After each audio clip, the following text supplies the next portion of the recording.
Welcome, guys. Welcome to the podcast, the That's right. Roundtable What's going Podcast. Let me hurry and take that off the back screen. Right. But yeah, welcome to the That's right. Roundtable Podcast. Mm, This is again yes. the Roundtable. Come on at Yes. 4:30 ish. Yeah. Come 4:30 on, ish. yeah, 4:30 ish 4:30-ish. every Right. Sunday. Guys, check This us out. this is our episode 84, guys. Yeah, we So, made it woo. 84. Yeah. But guys, I mean, I guess we always ask that question: how's your weekend and different things been going? Yeah. Weather been changing back and forth a little bit. Seems like it's been a little cold, and then it get Get a little warm, and warm. something like that. So But how y'all how's weekend everything been? on? It's been good.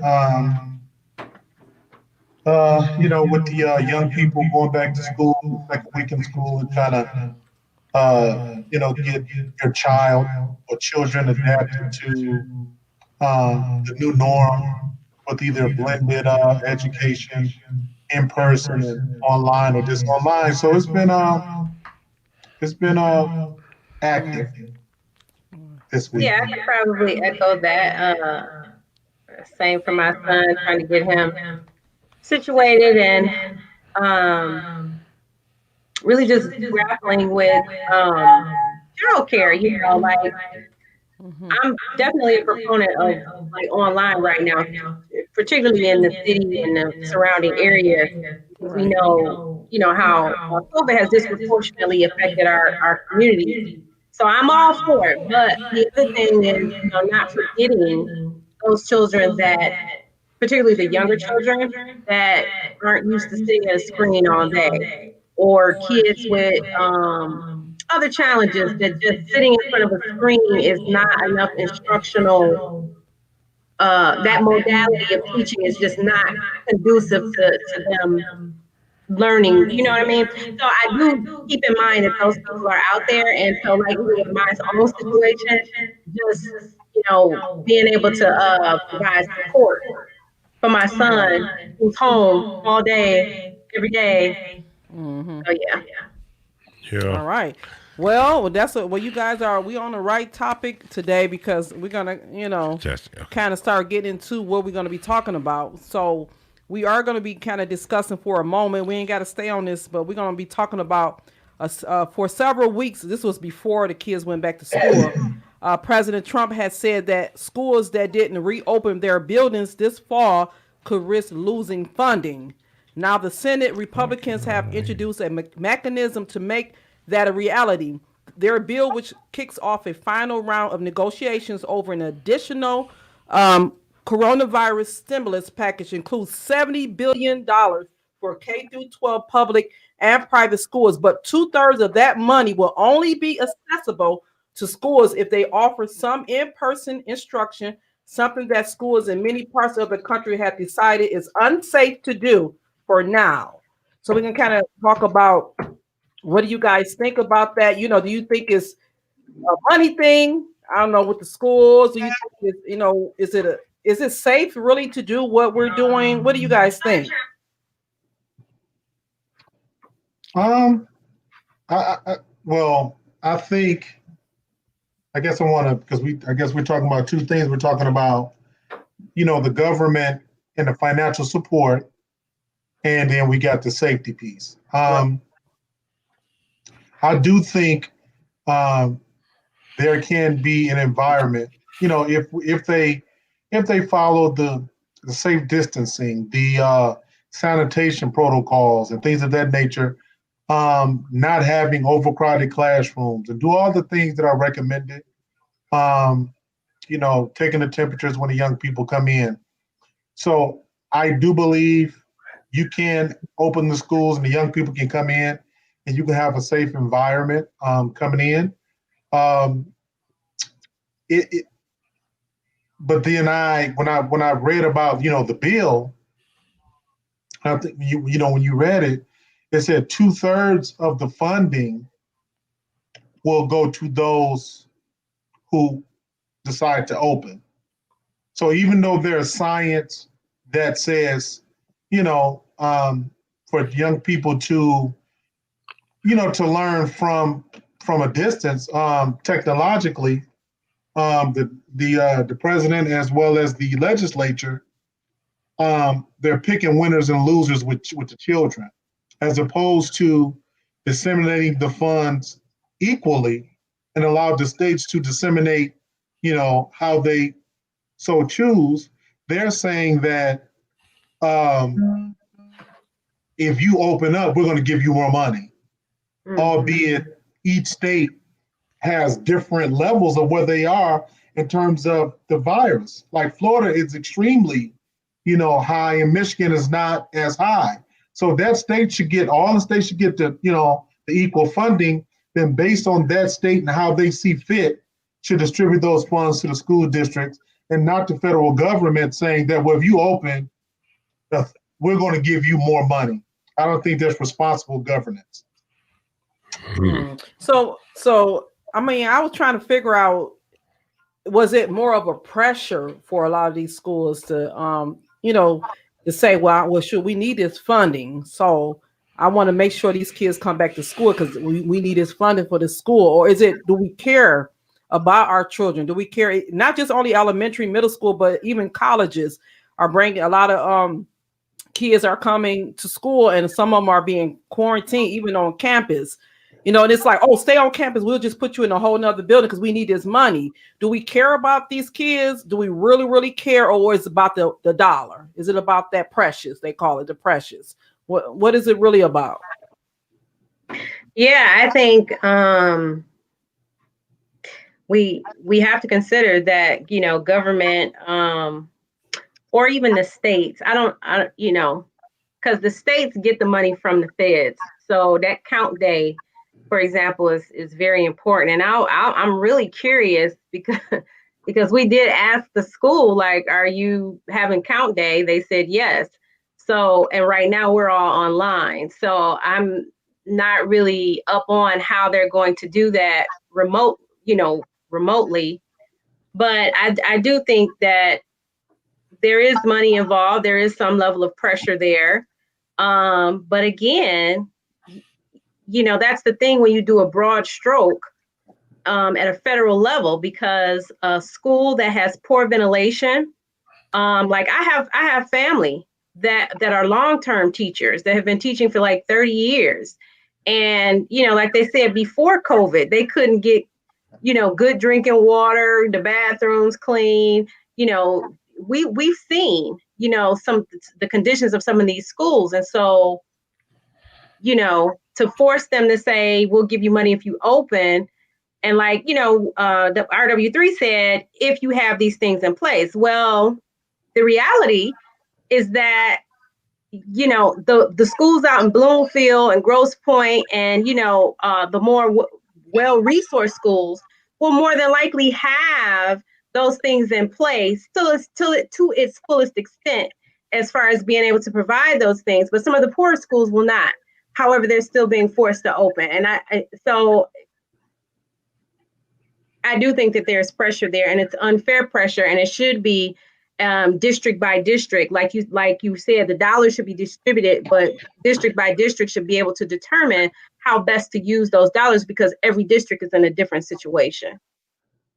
Yeah, and I guess for me, it's so much in this because you have parents that if they do go back to work, they have to find babysitters. Now you put more people at risk. I mean, it's so much in this piece right here that you just don't know. I mean, no one was prepared for this, right? So no one was prepared for this. And it's just one of those things that you actually have to walk this thing out. You just gotta come up with an idea because it can affect people on both sides of the spectrum. You know what I mean? Whether the parent who have to work, whether the student who have to, go to school, or more so the whole thing, not just learning, but just learning how to deal with one another, whatever. I mean, there's a whole lot of stuff involved in there. You know what I mean? So that a lot of the kids have been bringing some of the bringing it home to the parents and whoever else that's in the home, whether it's grandparents.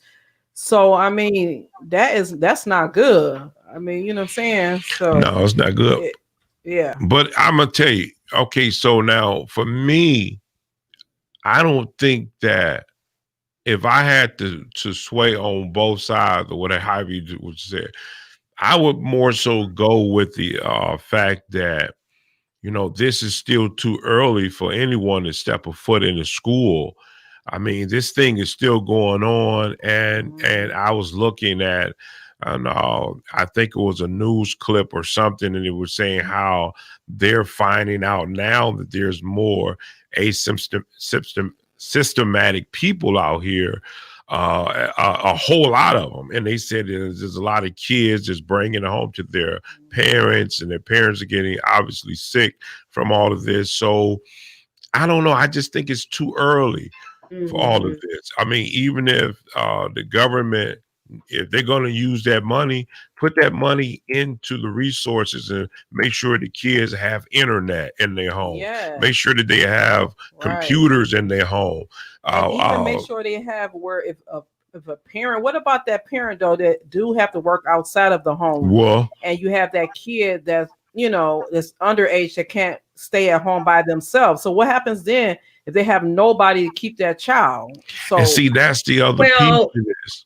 Yeah, and so I told you I was talking to one of my family time educator, and you know she was saying like, well, I guess it's time we go back to the olden days where we rely on our neighbors and, you know, our communities to pull together and provide, you know, like I know like on a couple of shows they were talking about how they would have these small parent groups get together and they would have these like pods, or they would take turns getting their kids. So I guess, you know, from one of the educators' perspective, I'm not saying she speaks for all, it's kind of like, you know, we have to start thinking outside the box and reaching out in a way that, you know, for generations we've not had to. You know, we've pretty much been siloed in our own family, or, you know what I'm saying, but now, you know, she was saying now it's time to maybe revert back to some of those old school ways. Yeah, because see, one of the things that I do know is even with this office, this Republican office, our party, is, I mean, obviously, like anybody else, is about trying to get things as normal as possible because I'm running for an election. So if I, you know, so obviously his pressure is to try to make America seem as normal as possible. So right, so that they can well, hopefully try to win. I mean, win back to, you know what I mean, the election. I mean, you know, continue to be president. But so for the government, there's a lot involved. You get what I mean? There's a lot involved. So I get that piece. You know what I mean? But just on the other hand, you know, I think it's the parents who will have to make that decision. Like I know even at our school, my son's school, they at least give them options, you know. What is that? Hybrid, where they could do part online, then go in to the class, or they can just do virtual, or, you know. Well, hybrid was the part online. Hybrid. No, it's a couple of days online. Yeah, a couple of days. Then you go into the school. To the school. Have virtual, just only virtual. Right. Then you got only virtual. Yeah. Right. Yeah. I mean, they giving those kind of options. And maybe that should be all the way around. You're going to make well, everybody's given that kind of option. So now if you make the decision to put your child in, and it might lessen, you know, how many kids are in class, you know what I mean? So it might be actually a good thing to do all the schools like that. But and then we know we got this fall season coming up. Yes. You know, when a lot of stuff start coming down, when a lot of kids start getting, you know, not feeling well. So I'm just, you know, really hoping that things really, you know, be okay in that season, that flu season and everything. So that's going to be. And doing that, maybe this is the time. And just me, obviously, I'm not a doctor.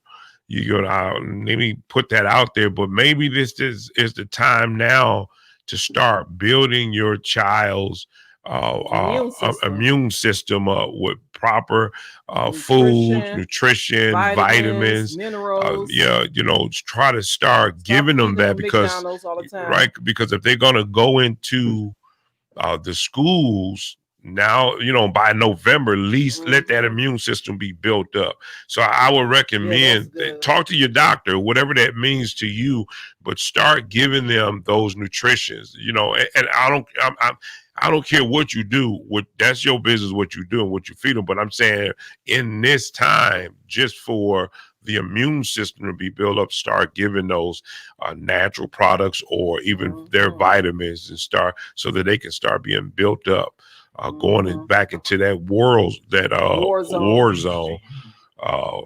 Yeah, and that's what I was. I know that's is to be true, because I remember a time when my kids were in school, and when they were at home, they would not get sick, like all over, like when they're at home over the summer break. They would not have a cold. They would not have anything. But as soon as they step a foot in school, that's when they start getting like runny nose and this other stuff. So, you know, stepping in that environment, you're gonna have to be double. You have to be precautious. That's kids are little germ carriers, but yeah. But look, they are, because you're right, because they're in a community setting and they haven't quite learned. You know, unless you just have like a little hypochondriac little kid, they haven't learned, you know, they want to share, they want to hug, they want to be up in each other's face, they want to, you know what I'm saying? So that's just a natural way of being at that age. And so they tend to carry, you know, germs a lot more, and their immune systems are still developing. So all of that. But I wanted to bring up too, I saw a commercial, I think it was Rite Aid, or I'm not trying to do a commercial. So one of those pharmacies was advertising the flu shot, but alongside that, they were advertising more holistic ways to stay healthy. So the way that they were doing it was like, yeah, you can get the flu shot, but we can also show you how to take these vitamins and these different supplements and things like that to kind of build your immune system. So I thought that was absolutely great. Like, for so long, we've only seen the pharmaceutical push. And so, you know, to see drugstores pushing for more holistic preventive measures is great. Yeah, it's at least a change of air. You know what I mean? We've been breathing with these companies. But yeah, I mean, it is one of those things. I was looking on. It was another report came out about the colleges, and I believe one of the colleges had, I think, 392. Michigan State. Yeah. Okay, yeah. They had what? About 392 or something. Crazy outbreak. Yeah, an outbreak. Yeah, and they was telling them that they want Michigan State. You know, so I guess all I'm saying is that, you know, this thing is real out here. You know what I mean? And even when they show the camera, I don't know how fake the B-roll is, but when they show the camera, they'll show parties, no masks, nothing, all up in everybody's face talking. You know what I mean? Even taking my daughter to school, you know, we've seen a lot of kids, but I'm gonna be honest, they had masks on. So I can't give them that, even though they were still too close. But they had masks on everybody's face, you know. So I can't give them that. They wasn't. But I heard, we know cases there still. Yeah. How did you guys as parents? I mean, because really, a lot of the reporting of these COVID outbreaks have been at the college level. So, you know, how did you guys feel about, you know, dropping your daughter off, and do you find yourself checking in with her more often, or, you know, what has that experience been like for you guys? Yeah. For me, it's just more about instructions. You know, I'm just giving her instructions, tell her, hey, listen, make sure, you know, you're not in anybody's face. Just that more of a reminder and tell her, hey, make sure you wiping stuff down. You know what I mean? Just sometimes we need a reminder because you can forget. And when that's always said, it just be, I want it to be so in her where she's doing it automatically. You know what I mean? Just like anything else. Make sure she don't have influences that try to pull her. Yeah. Because she's not used to, being around certain people. She used to being around us, her family. So just don't get, make sure you're around the right influences. Make sure they're not pulling you. So and just be careful in that area. So so you won't be walking around camping everywhere, and they do a lot of walk. Because my daughter, they walk around a lot. They be they just be walking, in groups. So that's the thing. So other than that, I feel pretty confident that she would try to stay safe as best she can. You know what I mean? I'm a little, I won't say worried, but just I guess if I can just keep telling her, hey, listen, what you doing? Make sure you being safe. You know what I mean? Just that reminder. You know what I mean? But yeah, that's all you really can do. So what do you guys? I know that RW3 has a child that's in school. Is your child in school physically or virtually or what? It's virtual. They're 100% virtual until October 30th, but she still has to, because I have to work. She has to. There's a daycare facility who supports her. She takes her laptop, and the persons there assists while she's online, engaging in her instruction during the day. So she's not in the school, but since I have to work, she's still in an environment with other children. So yeah. Okay, that's good. What about you, Lovely T? My son too is all virtual, and he is old enough to be at home. And I've kind of had to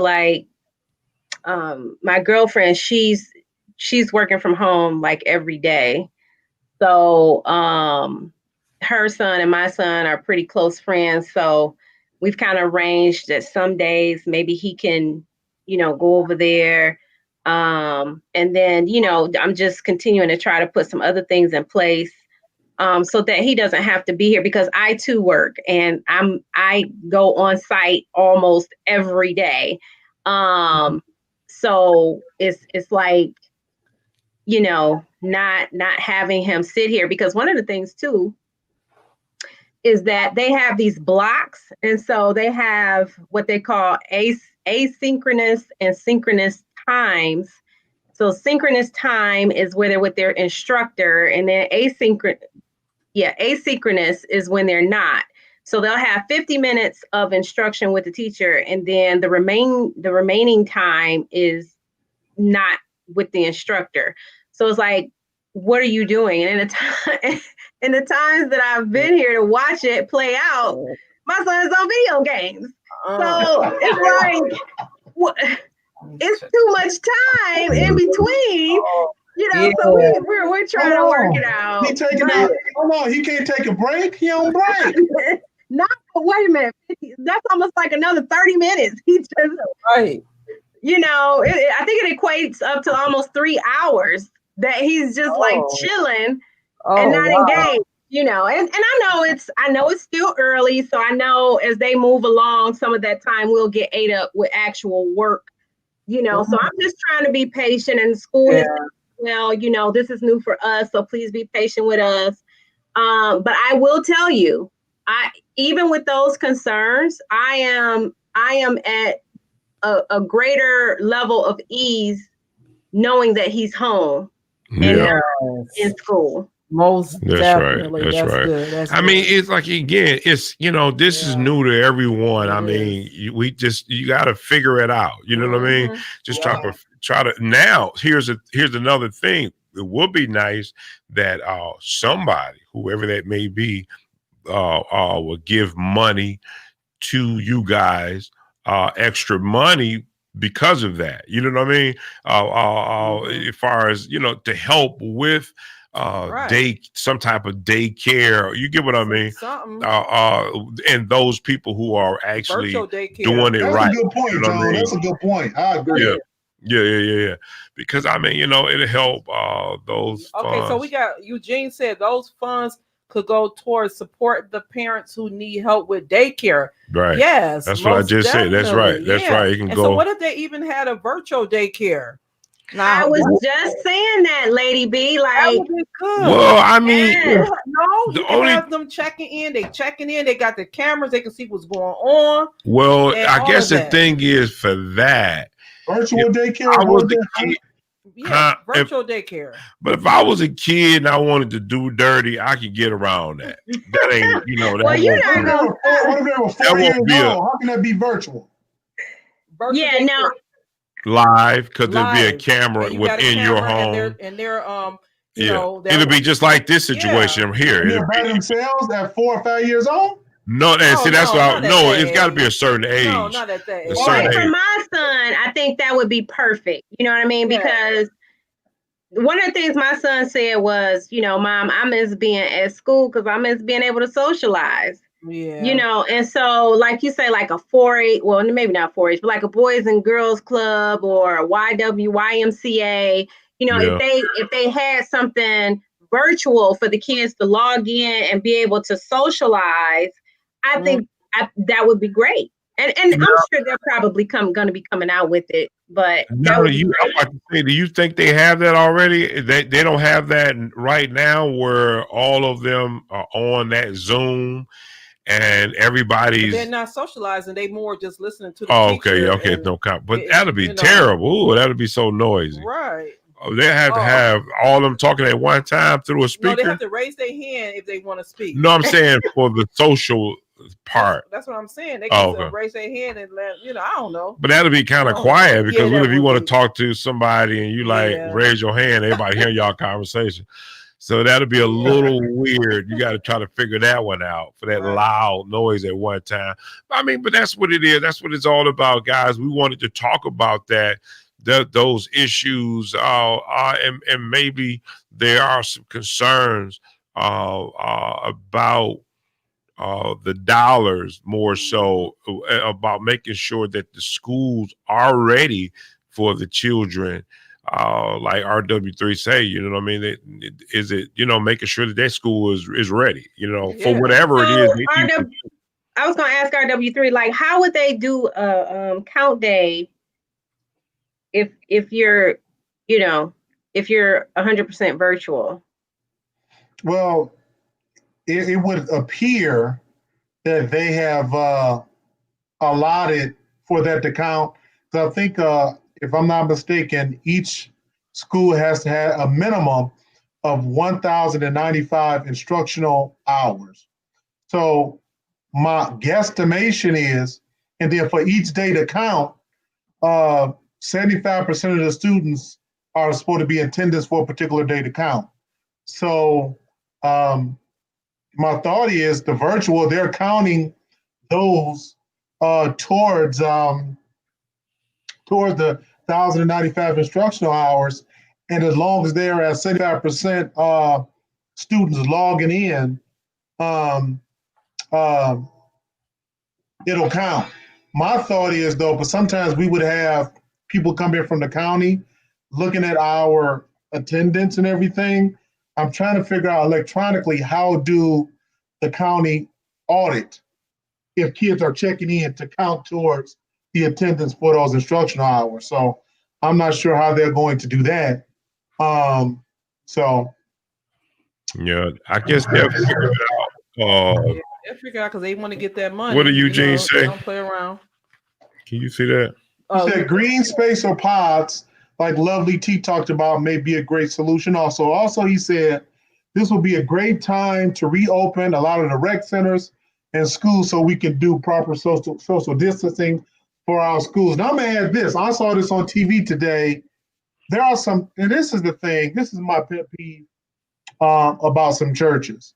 We want to come on in and get the tithes going, but some of these churches have space where Yeah, they can support the community by which they're in and open the churches up and and provide space for the children who are virtually to support people who are working.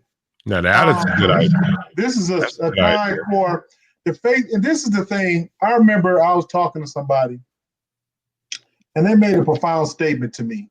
They said, if the church is in a community, if your church is shut down, will the community know you're gone?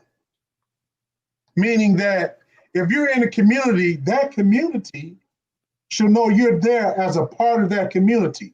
And Right. not just for the people of the community to come there, hey, come to church and tithe and give, but is that church in the community giving, being part of that community? So the community knows that you're there, that you're supportive, that you're giving. And this will be a perfect time for the church community, not saying I'm sure there are churches that are doing so, to stand up and be part of this day-to-day support of the educational institutions. Yeah, that's actually a really good idea that someone need to actually pick up. Hopefully, someone who is hearing this, and because I mean, those dollars could be allocated to the church in terms of making sure that their internet is properly up, and most of them are, but that they may have computers in there. I guess one of the I think that's what RW3 is saying in terms of like if they want to be as some type of support, maybe for those who don't have, or maybe those who aren't tech savvy.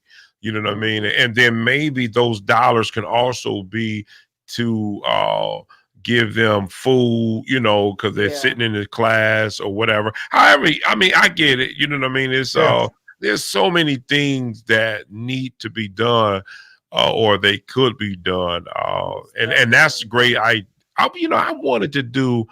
It was this guy, right? The church was in Highland Park. I believe the church was in Highland Park. I forget the name of that. What's the name of that main street? Is that Claremont? No, that ain't Claire. I forget the name of that. When you turn off of 7 Mile and you driving like by Palmer Park. Where is that street? That main. Oh, that's State Fair. Is it State? Hold on. No, over there by 7 Mile and 7 Mile. I forgot the name of that doggone street. Hamilton. Hamilton. I believe that's Hamilton. Yeah. Hamilton. Yeah. I done talked about the street and forgot I forgot. Okay, here we go. Yeah, I got it now. Where it was the church was over there. Oh, it was over towards that area by Webb. If y'all know that area, Webb, all in that, you know that area. But anyway, this guy, I know who the person is. I'm just saying, this guy told me, he said that he went in to the church because he was trying to set up something where it could be the church participating within the community in terms of cleanup and everything, especially outside their church where it was dirty. You know what I mean? So he asked, this is a trip. He asked the pastor, can you guys, help us out, in the community? You guys, how it is, y'all got people here. The pastor told him, God didn't call us to do that.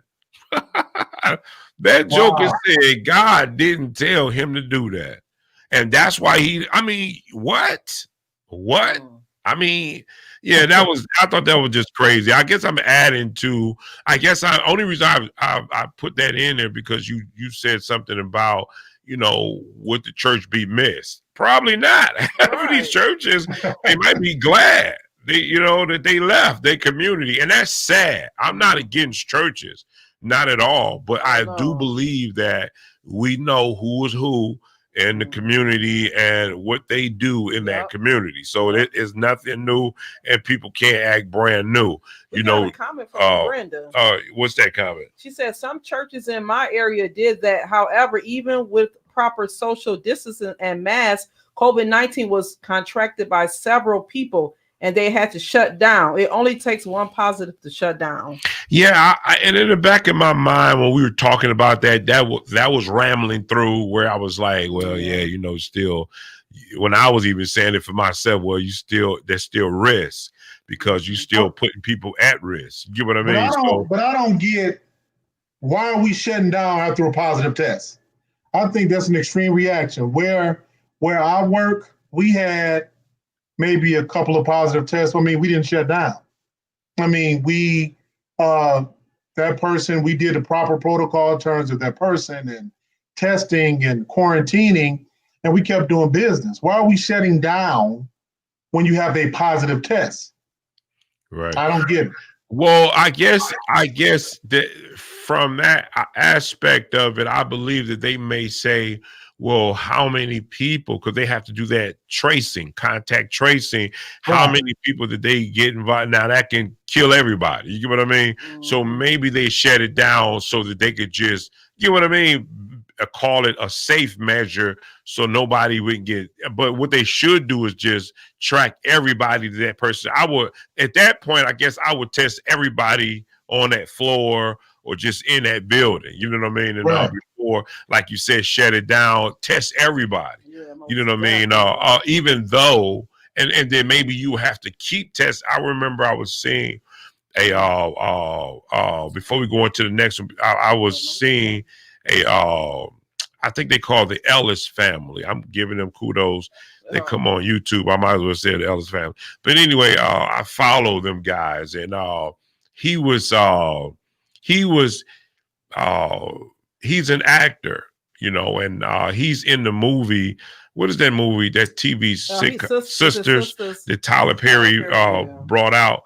But anyway, he's on that show, and he was down there on Tyler Perry, studios, and they must have did so many tests on them, like all the time. They were just running tests.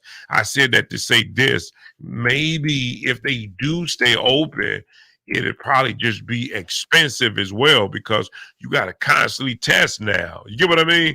So, I mean, but if you're willing to do that, I don't see anything wrong with that. As long as you're willing to stay up on your testing and making sure that everybody is practicing social distancing, because they still have to leave, their jobs and come back to the office. So I can see why it just, and then it could just be expensive too. Yeah, Who want to constantly keep doing that? Yeah, it's like, hey, even speaking of that, guys, before we get to what Brenda said, have you noticed the different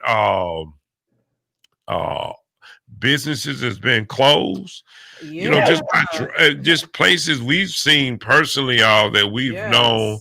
I mean, they just closed down, and it's like, wow, oh my God, these places just. I mean, we talk about. The Star Theater was already on his. It was already on the verge of shutting down. Just over the past couple of years of hearing so much craziness about bed bugs, always in the news, but they shut down. Did y'all know that? On 12 Mile, I live near it, and I had read in the paper. I think the lease was supposed to renew in March, and they just didn't renew. So it's a ghost town over there now. Yeah, it was so nasty in there. It was so. What did Brenda say? Let's read her comment. She said liability in two churches. Here, it was the senior population that are retired and high risk. In relation to the point, I think I brought up about the closing down in one test, and also Eugene said as well, to support that point, that liability is a great concern. Yeah, big time. Yeah. So, but yeah, just looking at all these different restaurants are closing. Yeah, what's some other restaurants? We just started going to this vegan restaurant right here in Farmington, right across from our studio. They closed and down. They're closed down. It was called Chai's Kitchen. Yeah. So and it was another one right next to that one that shut down. But you know what it shows me? That these people were probably standing on their last leg, and it just needed somebody just to blow it down. You know what I mean? I'm not laughing at. I'm not laughing at them. I'm laughing at how I'm at just explaining this. But anyway, like dealerships. Well-known names, you know what I mean? I'm like, wow, they shutting down for real. Well, was that one of you that quoted? Oh gosh, there was a quote of the amount of money that was given out in the PPP. Yeah. Yeah. And there was like 3 Black owned. Was that us? Yeah, There we were only talked- like there was like a very small percentage. Oh, you're talking about the PPP. yeah, the PPP. Yeah, yeah. Yeah. Well, there was a. I'm gonna be honest. I think from what I've heard other people say, I think that a lot of them just didn't even apply because they Yeah. felt they were going to get turned down down. anyway, and that's why a lot of them were just like, that that ain't Yeah. for us, and Yeah. you heard a lot of that. So Yeah. those who did So get they it missed did out get it. because Yeah. they was being afraid and Yeah, too they were- scared, yeah. so they missed out. Yeah, I think it was more of that, not trying, Yeah. or paperwork wasn't In in order. order than it was. And speaking of that, going into our next topic, let's go into the topic of Prince. And his. Did we put that up there? Prince. What is that? The guy who him and his wife and the 6 businesses and all them coming after them. Oh, the young couple. What's their name? Dana and Donnell. Yeah, they are YouTube, and I guess that sparked my mind when we talked about business. Where here these people, I mean, it's so many people coming at them on Facebook, social YouTube, media. social media, because and these are a Black couple. Mhm. We're not, nobody's throwing Any shade? any shade on them, but this is a Black couple who they own like a tax company. I think they own an app company. What else? Credit repair. And what I wanted to say was this couple, and they're a young couple, like 24. Yeah. You know, I think they're millionaires from their 6 businesses. And one, the guy, the husband, his business, where he took he have tax software where you can purchase, and you won't be like a franchise. I think you would just own it. You license, you own a license, and he's made a lot of people a lot of money. You know, but yet and still the other businesses are just going down. And I said that to say, you know, what bothered me from that conversation, are we saying, because a lot of times, have you guys noticed when Black people do business, and if it's not going right, they'll use the word scam. Oh, they ain't nothing but a scam, you know, they just scamming. But when we go to and deal with these other merchants like Lee's Beauty, Walmart, yeah, and they do us wrong. They do. But we are said, but we are yet go back to their store and keep shopping. And we heard that Walmart half of the time won't even allow you to be a supplier. Allegedly, bring your merchandise into. It's harder to get for Black people to get their stuff into stores like that. But we keep on patronizing those people. But when we have Black business owners, we don't want to help them. We want to become jealous. We want to not support those businesses, but we just let the other people, I'm gonna say, we just keep on patronizing their business and allowing them to do whatever they want to do to us. So I don't know. Yeah, so what we want to do is, guys, so if there any video clip or something that we can actually show so that we can show them what we're talking about. And guys, I guess I want to go off into, and this is just a pop-up. This is a pop-up. I'm throwing this out because it's been trending on social media big time. Now, what do you think about that? Do you think that when Black people go after business owners in terms of what they consider to be, it could be just bad business, that we go after our own people harder? You know what I mean? We go after them really hard. Do you believe? What do you think about that? Let me read this real quick. Then that Brenda said in relation to spending. She says, not on their last leg. People are not spending money because they are staying home. She said, I was about to purchase a car when COVID hit. I did not get it. My current car has not been serviced in 6 months. I have not been to a restaurant or clothes shopping. That is over $40,000 I alone did not spend in the last 6 months. Yeah, I agree with that. There are people, but But there's a lot of people spending money out in these streets. oh yes, they are. They spending money Yes, they are. They had in they these streets. taking their unemployment that the EDD in California is giving out. Unemployment, the PUA was just the pandemic fund, and they shopping like crazy. Coach stores, furniture stores. I mean, they spending money. Spending Wow. money. Even Well, we are in a different place too than we were a few months back. Because like you say, depending on the state, there's a different level of push to get back and be out, and you know, there's a different level of comfort in terms of people going out and spending money. So I think earlier months, you know, especially in I don't know that. Lovely T can speak to it. You know, she spoke to that because Lovely T been spending a lot of cash, so you can speak to, you know, the money that you've been. But even like Brenda Warren said, Amazon is racking up on Lovely T. Ooh, yeah, wow. Amazon is racking up, but not on me. But you know what? That was even during the hottest time of the pandemic. People were, because I know we were doing a lot of ordering yes, we was. during that time. We just had a system on how we cut the bag and take the stuff out. But I mean, we was keyboard, but I mean, it was so much stuff because it was so trying to keep busy and doing new things. And like we was doing a yard, buying stuff for the yard. We ain't never worked on our yard before. I think it depends on the industry, how.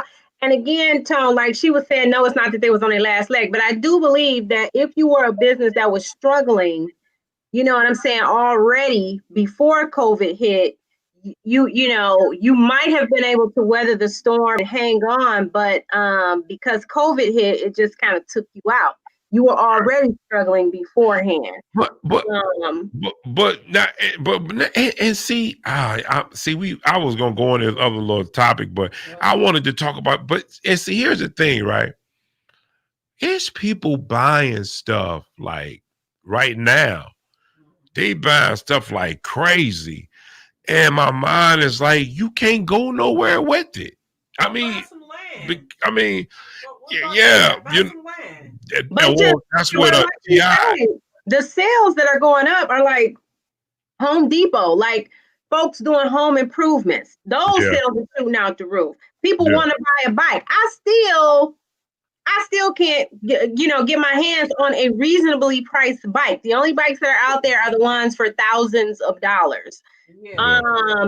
So we didn't necessarily stop buying. I think we just shifted in what we're purchasing. Yeah, maybe so. It's been a strong pull on Black people buying land. Yeah, this one Black girl and 19 people purchased 90 acres. They all came in the pot together and purchased 90 acres. And I mean, even me and my daughter, we've been looking at I'm talking about that land for the past few weeks.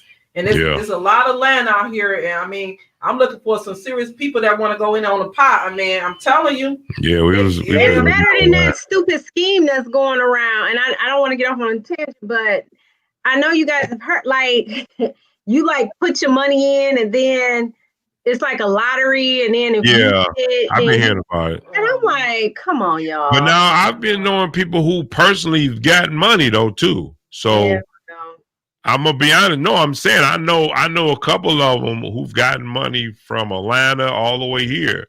You know what I mean? So I don't know. I didn't put my money involved in it. I don't get into it. Right. Where I know we say we're gonna get land. We got the paperwork. It's there. We know what's going on. Everybody, and you getting land, you gonna see the land. Well, the Atlanta. So we can get a little bit more into it. The people in Georgia where the land was purchased, they purchased the land because they wanted to feel more safe in their community. So and they want people to come and help them build on it.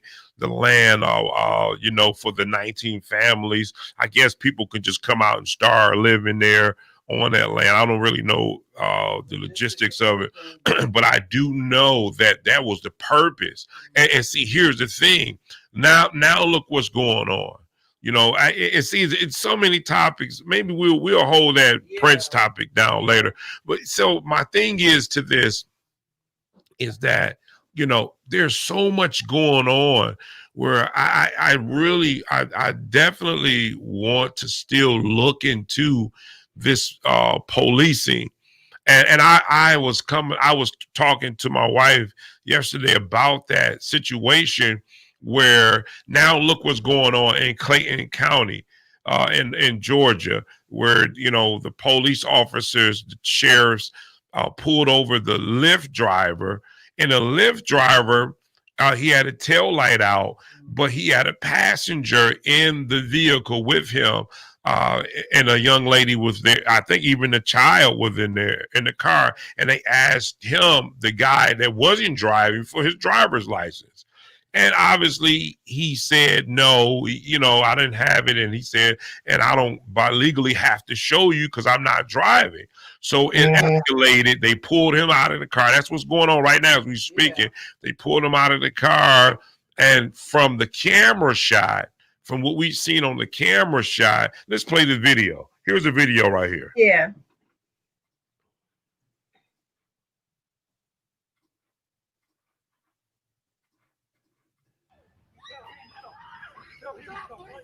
Hey, get the fuck up off him!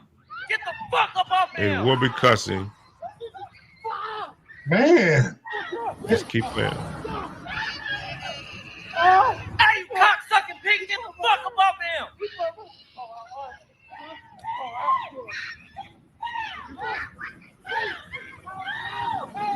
Now this is fresh stuff, guys. I got him! He didn't bite your damn hand.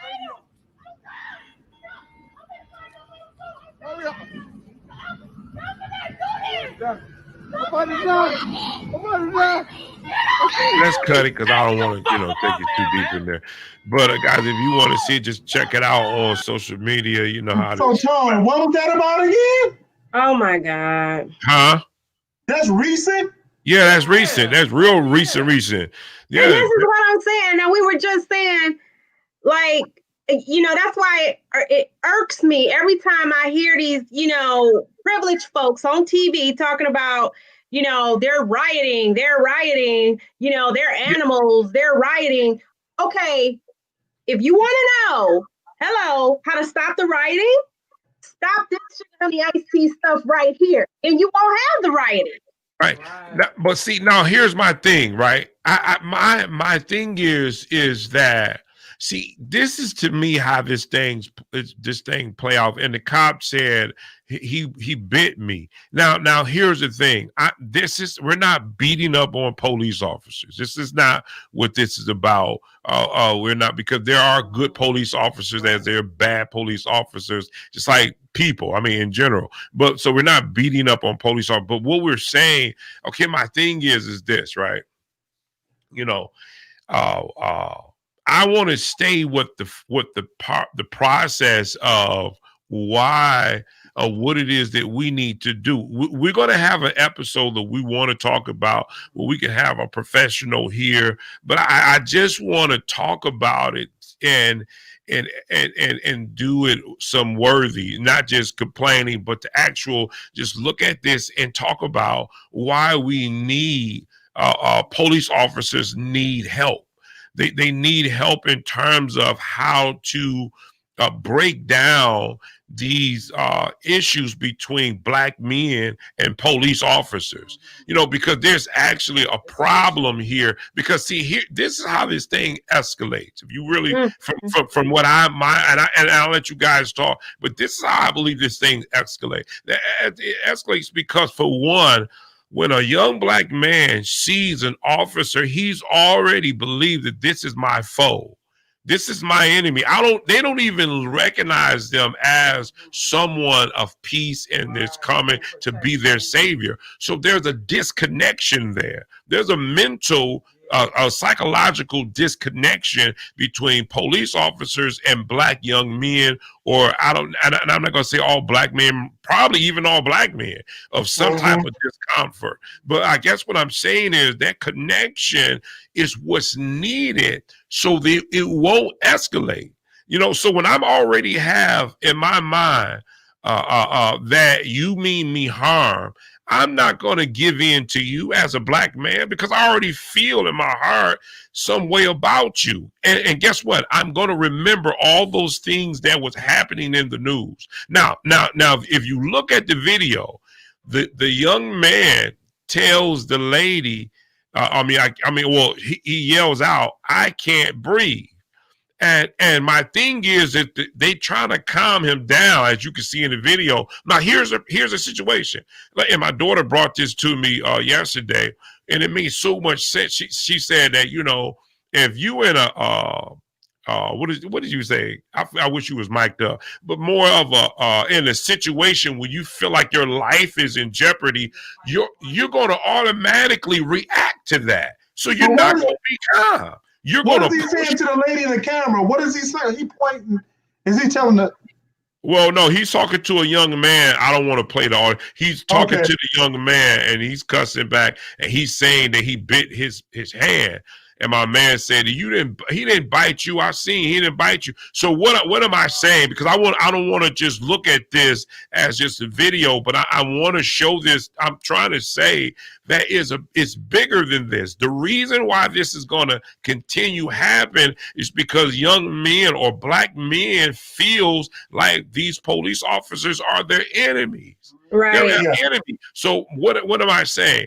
That's why they need assistance. And that's my reason for a while there should be someone in the vehicle, or not necessarily in the vehicle with the police officer when the officer is going on. Maybe it could, and I'm going to throw it out there. I wasn't going to do it, but maybe it's some situation where it's virtual. Just like that cop have that cam on, they can have that virtual live cam, and when they click it, it goes straight to a board of counselor or social workers who can assess every situation, and they can walk in live, and these guys are watching what goes on to try to talk to that officer about what you need to do in this situation. Because it's obviously, here's the thing, the guy didn't want to give his ID to the police officer because he felt that he wasn't breaking any laws.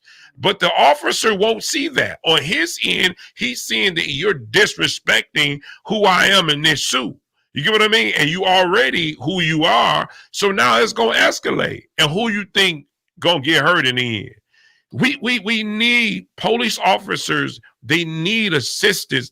I'm talking about why they're on the job. I'm not saying you could give them the training within their boot camp, obviously. Psychological exactly assistance. Yeah, because that's what they need. That's what they did. If you go to Rochester video, what happened in Rochester, New York, when this guy had no clothes on and they put a bag on his face. I mean, you know, there was no.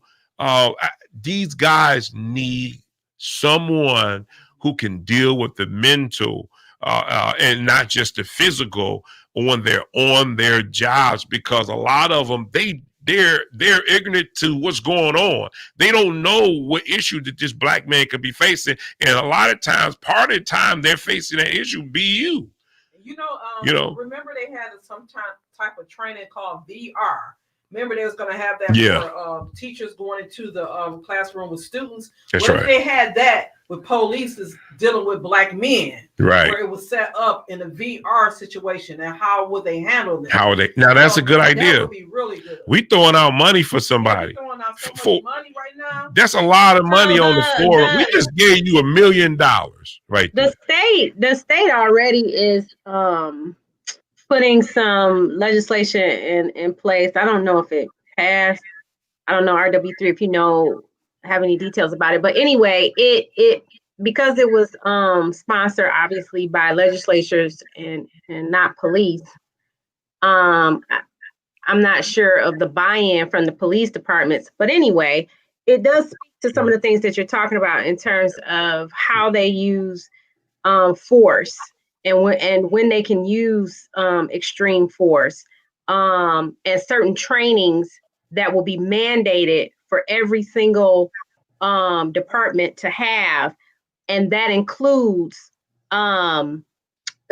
as one of our commenters said, emotional intelligence or implicit bias, or some of these skills or some of these things that have not been talked about on a wide scale. Now, I just want to say this though.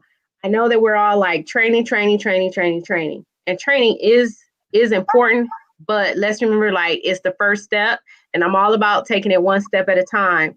But once you have the training, then you have to have people carry it out so that it actually changes the culture.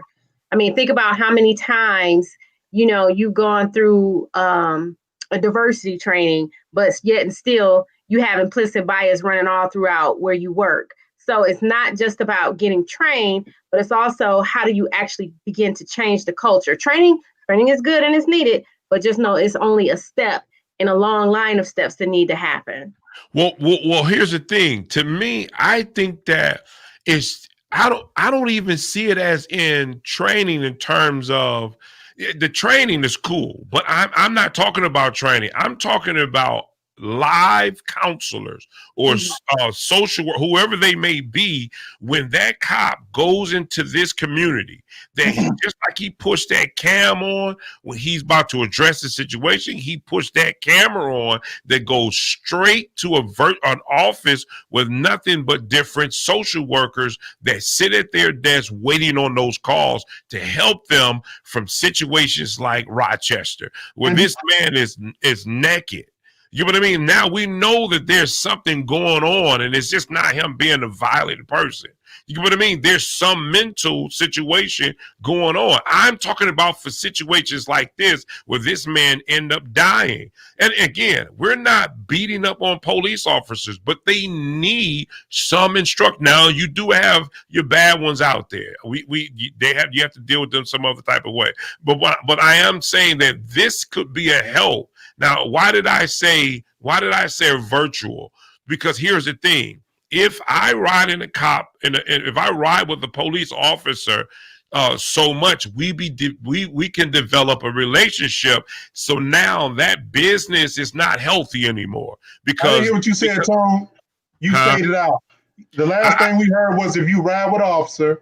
I said, if you're riding with it, I said the reason why I said virtual office, because if you're riding with an officer, then sometimes you can develop a relationship and it might favor him more than when they actually are in a situation and they need to be bailed out. You're going to feel some type of being awkward because you still ride with this cop. So you're going to back him. You probably more likely will. I mean, I don't know if you know how to separate your job from the friendship. Most of us, sometimes we really don't.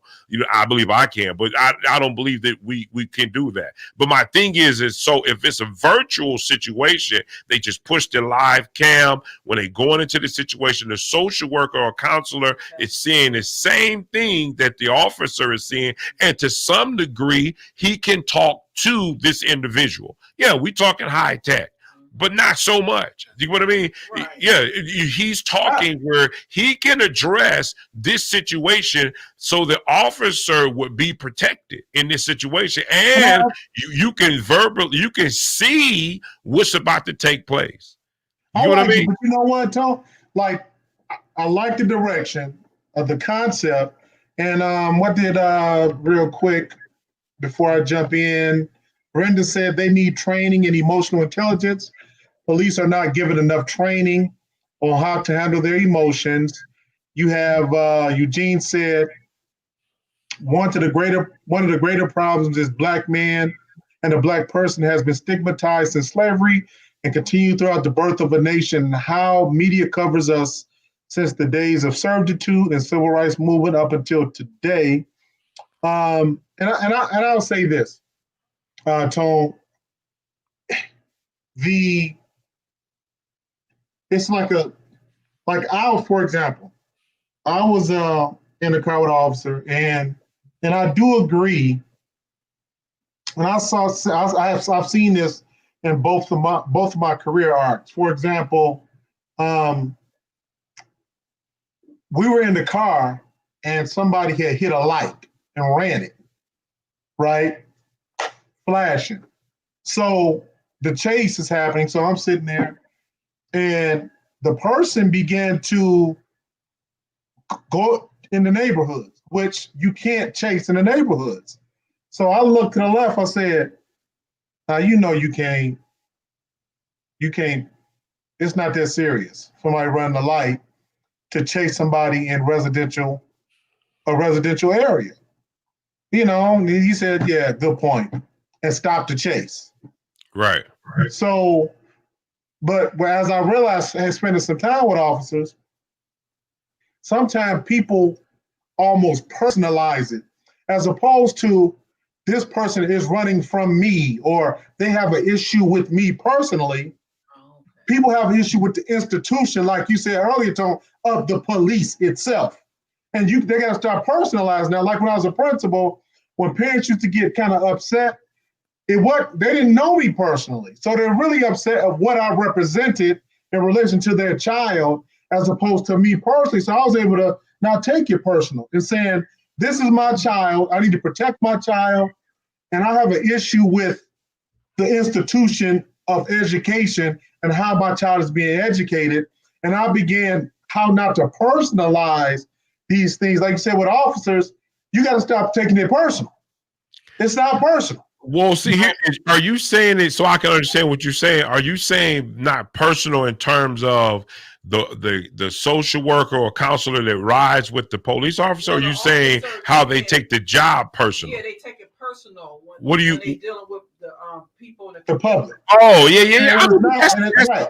But that's natural. And being there, but why I disagree with the video, because when they get their cams, they in that moment, especially if it's a high leverage moment and engaging, the person being there will be more effective than on the video, because if I'm sitting there, I'm able to sit there. If I'm riding an officer for 8 hours, I'm with that officer, with the ups and downs and conversations. And so when something happens, well, you gotta I'm gonna look at it from a business perspective. It's not good. It's not, it's actually is you're doing a disservice than you're doing a service, because it makes sense financially to have someone on call and they're all in one establishment, instead of sending each one of these workers out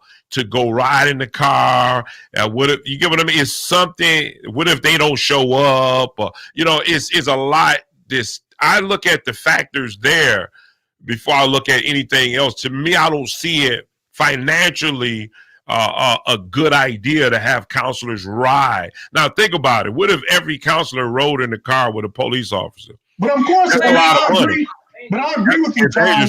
We know it's not financially. The risk is even high. Is, in terms of the objective is to have a mental health professional to help avert and assist in those moments. Right. The best way is the person being with the officer. So, well, I don't know, because my thing is that we do so much now virtually that I don't know if that could be possible, and we living in a society where it's going that way anyway, so it's gonna have to change. That riding in the car thing, I just think is a smarter way and a safer liability when that person is not in the presence of an officer in terms of gunplay. So I believe on it from a safe and economic, which I'm a businessman, so I'm always come from that perspective, and because me talking to you, I can still get to you. It may take some time in developing relationships, but go ahead. If I was a social worker, I would not want to be in no car with no police, because I ain't no telling what's gonna happen. Who's gonna start shooting it and getting shot at? And I'm just a social worker. I haven't been trained as a police, or whatever. So I think that's unsafe to have a social worker in the car, unless you a police and you / social worker or counselor. And see, that would have to be another thing. That would be fine. Well, see, now you propose another idea that could be good, unless the partner that rides with the officer, one has to have those training skills. But see, it's still they do have those models out there, guys, just to let you know. They do. But I don't like that one. That's not. No. I'm saying even with the police officer, they have what's called CIT. CIT. Don't ask me what's training. And basically, that's what they're doing. They're training the officers themselves in empathy and emotional intelligence I don't and think that's gonna work. de-escalation. I don't think that's gonna work. And they have models where you have social workers and an EMT ride out together. And so they take care of some of the lower risk calls, which you say you're a businessman, which has statistically proven that it saves time and money because officers don't, and nothing is a waste, but you know what I'm saying? Officers can focus on higher level calls when you have the social worker and the EMT going out to like wellness checks, or, you know, usual folks that they know in the community that are of nuisance. So there are several models out there right now. And that's not to minimize anything that you're talking about. I don't think I've seen anything or heard anything in terms of that, using that level of tech. Right. I would have to see it. I think in theory it sounds good, but like RW3 said, like your body language and your physical presence creates a different energy than But it's called fear, though. It's still an aspect of fear. I guess my thing is, again, I'm coming from a whole new world in which you guys are coming from. This is a whole different. We talking about different. Now we're talking about theory as well as, you know, what makes sense depending on what we our own educational backgrounds are. So for me, I don't see any difference between the screen as long as the support system is there. So I don't know that I would want to put this human involved. Now you got to make him go get training. See, you got to always understand that counties and cities, they already they complain about their dollars now. So my thing is to have an independent contractor to where the city, which everything is already like that now with the city of Detroit. If you know, everything is already contracted out anyway. So my thing is this, and that's a fact. So my thing is this. If this be just one of those other services, but these people are astute, you know what I mean? And guess what?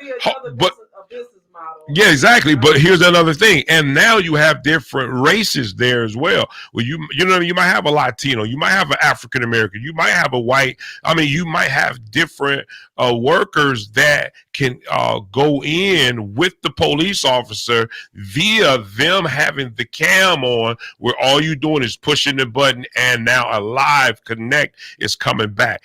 In fact, let me say this. That's dang near perfect. I agree with you that, number one, to have a mental health professional in the car would be more expensive. We agree. So we agree on that.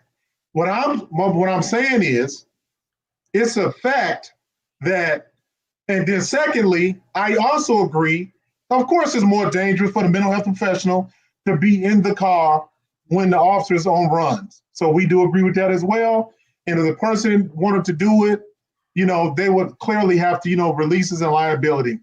But what I'm saying is, it's a fact that the mental health professional in the vehicle will be more effective than being on screen. Obvious.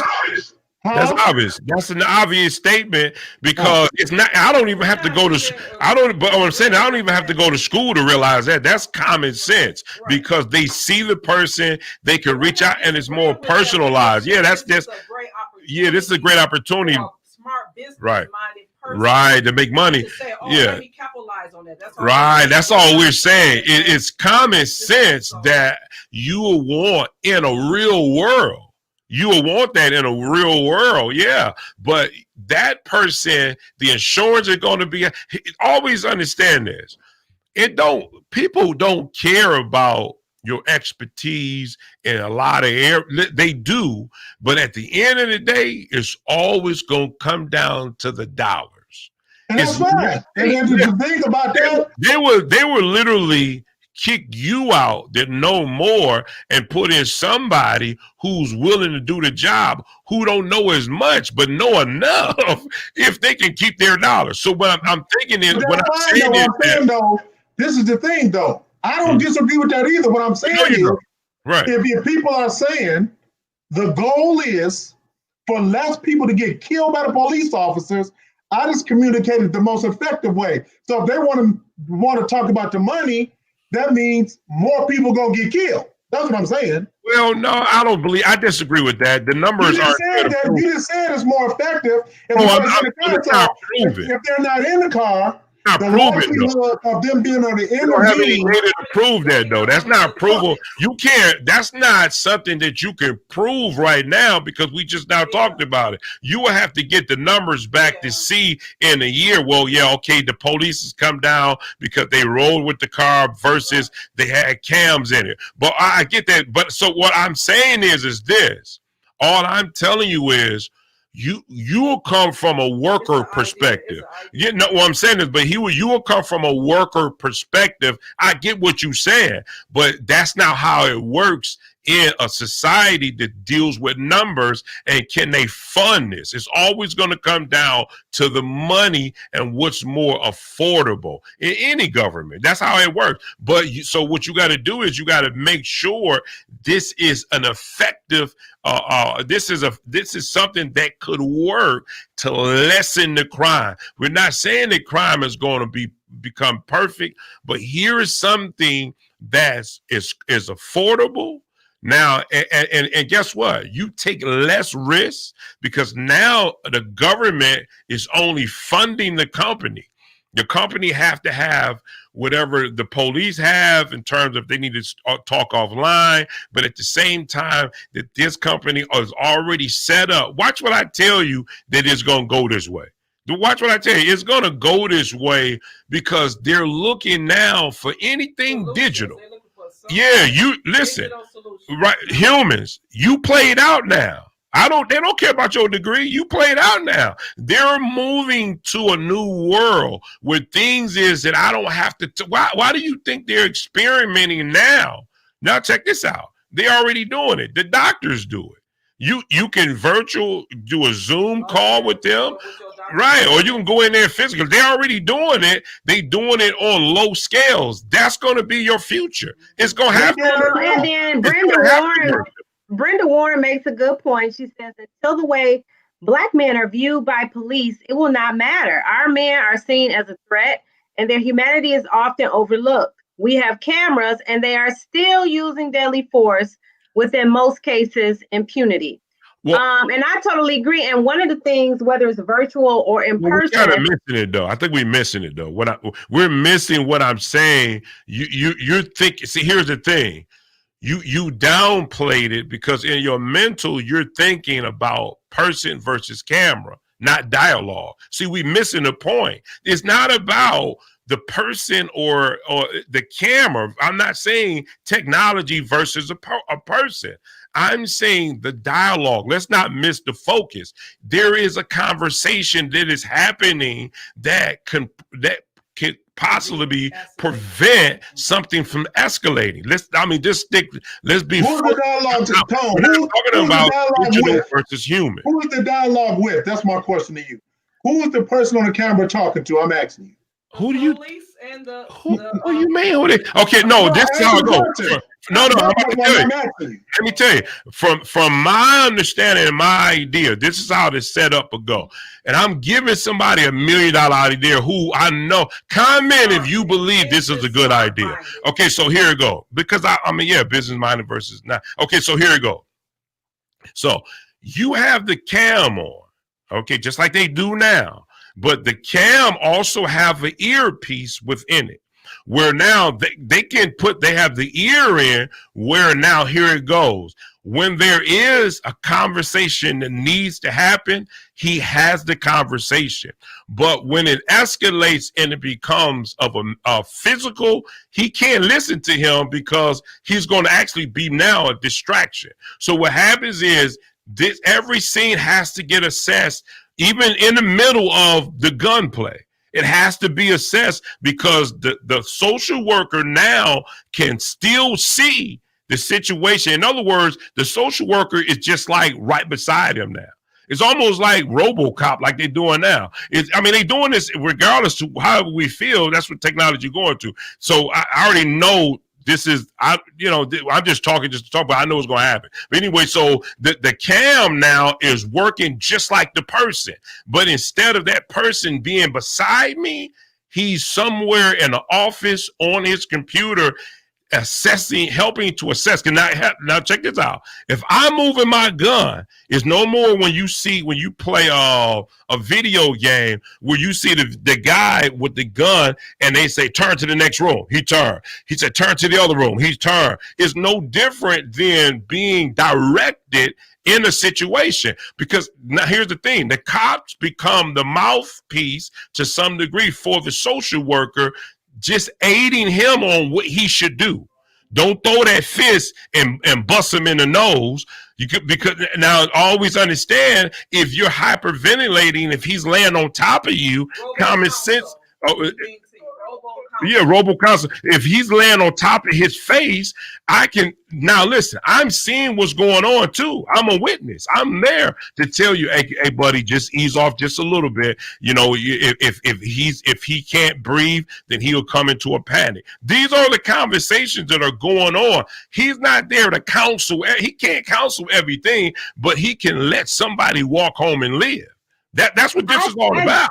So you know what about it, Warman RW3? What about what I said? What about that? Now I told you what you wanted me to tell you. So that's what I said. Okay.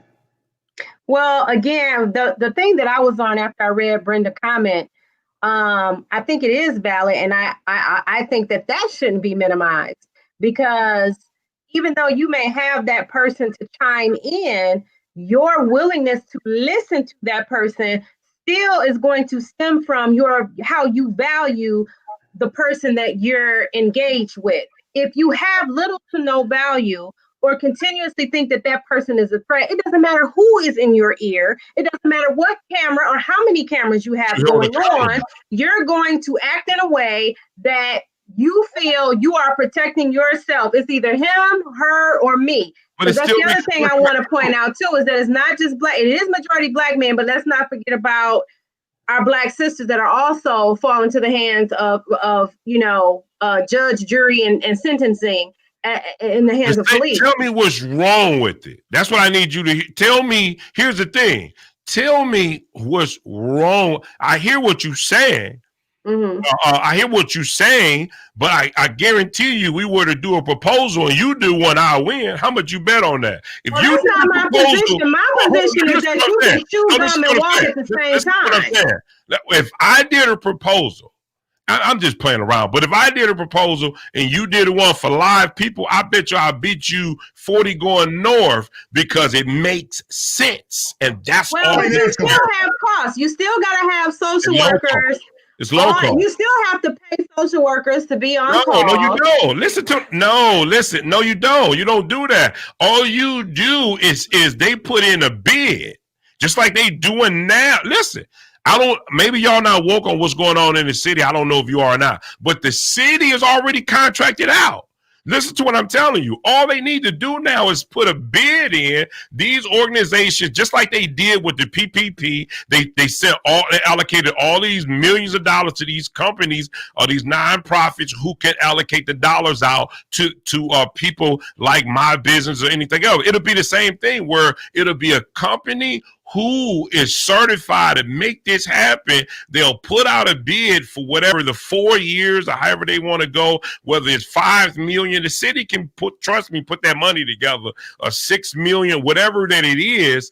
It's going and they do all the rest of the stuff. That's why and also with the city, you got to be careful. Yes, I am aware of what's going on in the city government. And here's the thing. There's a pendulum that happens constantly. So I've been in nonprofit for 20 years. I don't know what you're saying. I'm not saying. I'm saying that when you talk about the city is contracting out, it is a constant pendulum that goes back and forth. 1 minute they're contracting out, Next They minute, doing they're it bringing, big now, no. next minute they're Big bringing now. services in house, and I can tell you with certainty that some aspects of what's been historically contracted out, The they're world now now. looking at how can we bring it in house. But It's a pendulum. It goes No, back that's and your forth. world now. And even in the pandemic, see, listen, that's why they calling this a new world. We gotta stop thinking the old way. That way don't exist no more. It's out. It's gone. Throw it in the garbage. It doesn't exist anymore. The new millionaire. See, this is how black people minds gotta think. You can't listen. We gotta get off this. Listen, we got to cut the old trainer loose, pat it on the back, and just turn around and walk the other way. Because it's not going to work in this new world. If you're going to be a millionaire in this new world, you better think of ways that's going to make money now, and you don't have to constantly be pulling your hair out because you had to go to a case or social worker, still going in cases and knocking down doors. Listen, let me tell you this. I know because I was one of the ones that did ride-alongs for almost 6 years working for Herman Kiefer. So I sit right beside social worker and counselors going in the doors. I know exactly how it happened in terms of their assessment for what they needed to do. And these people, you know what I mean? We went into some dark places. You know what I mean? So I know what goes on. I'm not, you talking to somebody who know the game been doing that for a while. So, but my thing is this. That separate is and it's so much easier. I guarantee you a social worker will probably tell you, oh my God, that'd be so. You mean to tell me all I gotta do is get up, go to this place and turn my camera on and just talk to you and assess the situation? How many of you think wouldn't do that? I know, and they get paid for that? Oh, come on, man, please. Eugene had a comment. Did anybody want to read it? Go ahead. Tony, I like your idea, but the cost of technology mixed with human labor will increase your idea far beyond just someone on the ride. Well, actually, that wouldn't, because what happens is this. Right now, what we're doing right now is what they'll be doing. I'm talking straight to you. You talking straight to, it's already out here. See, that's what I'm saying. You got to, now, I'm in this world, so I know what the cost will be. Let's make sure we keep that together. I'm in this world, so I know what time it is. So my thing is this. Somebody. Hold on, but let me just say this. That's not true, because what's happening is you're giving the money to the company. All they need to do is bid. People bid every day. I don't know if you know that, but people bid for contracts every day. Now, maybe more of a wider audience might land the job because they got the money. But, oh, trust me, it's people out there who already got the technology. They got Joe Tech in the back who could say, oh, all we got to do is boom, boom, boom. Listen, and I'm be done, and we can go and let you talk. But me and my daughter went into, I think it was Micro Center. Now check this out, Micro Center, and we were looking for a webcam because webcam just went out of stock. And we went to the back and we seen this little white camera. No, he showed us, a salesman showed a white camera, which was an actual camera, a surveillance camera for houses. He said, do you know this company pulled all their cameras back and reframed the cameras so now they could be webcams? They did it. So what I'm telling you is, I don't know. I know I'm talking probably to the wrong audience. I get it. I feel that now. I see it. But because, you know, some people aren't tech savvy, so they don't really wouldn't understand what I'm saying. So, but my thing is that, you know, that device there alone, I mean, they could do with this, long as the city can allocate those funds to that, which they can. I know they can. They got 10 million or 5 million. They rip half of that off within a year and get caught up in scandals. So I know they got the money. So you go what I mean? So all I'm saying is it's definitely possible to make happen what I'm saying. And at least so because I don't want to get this smothered up like I'm debating with somebody. So I don't want to get that smothered up. What I'm saying is, again, because I want this focus to be clear, we're not talking about physical people, whether digital equipment. We're talking about a way to de-escalate a situation, and this could be a way that could be effective. I'm not telling you it's going to work. Okay, we need something because ain't nothing. Yeah, nobody else coming up with nothing. So yeah, that's right. Yeah, that old. Yeah. Beat up or kill every. Yeah, that's right. That's right. So nobody came up with no good solutions yet. Yeah, I mean, and even if you saying that they're doing this, they're not doing this on this kind of level. And I don't know if it's working, because maybe it's not working. Maybe they still trying to push it out and all this old stuff. But I just, yeah, you know, guys, if you out there, if you a social worker, a counselor, a psychiatrist, whatever that you might be, if I was you, I would look into that idea. Look into that idea, because they're going to come looking for you in a minute. You're going to see a proposal out there that's going to flash out, and they're going to be looking for people to do the job. So, guys, what I'm telling you is I wanted to get more of that across than anything. Is for a Black entrepreneur, listen, it's in your hands right now. They're killing our people. If you have some type of degree in that area, you would make a whole lot of money, and you actually are helping, might save a life. You might even save a life. But I'm telling you, listen, here's the other piece. We got to stop thinking that we got to put things in the hands of our government or our city or government to think that they are the way out. They're not the way out. Stop looking all the time and depending on your government to bail us out. Listen, if you have the money, if you know you can do it, if you know somebody that you can partner with, if you say, listen, I got the staff, all I need now is the camera, the tech people. I can bring this. Who can bring the tech? That's what you should be saying. That should be your conversation. And so now you can go and put in a proposal and say, hey, listen, maybe, and even if it's just a trial run, let's just put this under trial for 2 years, and I'm going to charge you a lesser fee because we trying to see how these things will work. Everything you're going to have to do trial and error. You have to do trial and error. So that's just my swing on it. Brenda says, what did Brenda say? They cut mental health personnel. That is why the police are dealing with this. Well, I don't know if that's why they're dealing with it, because they've been killing Black folks for years. And it wasn't they've been doing this for a long time. And so, Tone, in terms of effectiveness, I understand that you're coming from a business perspective, money saving and risk assessment type assessment. But in terms of changing how these police officers view the people that they're engaging with, do you feel that this technology will resolve that? Well, you made me remember that was my other piece to that, and that's not a rant. I'm not going to go on a rant. I'm say this in a couple of words. The good thing about this is now the officer is really held more accountable. In fact, why? Because there's a licensed counselor who's saying, no, he didn't do his job right.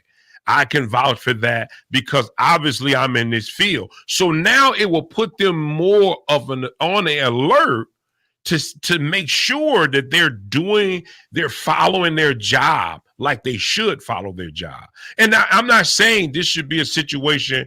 Well, no, it should always be on, even if it's a traffic, because things can go left in a minute. But yeah, I think that I most definitely think that would make things, put people more accountability in terms of knowing that there's a licensed person behind them to say, yeah, you could have did this better.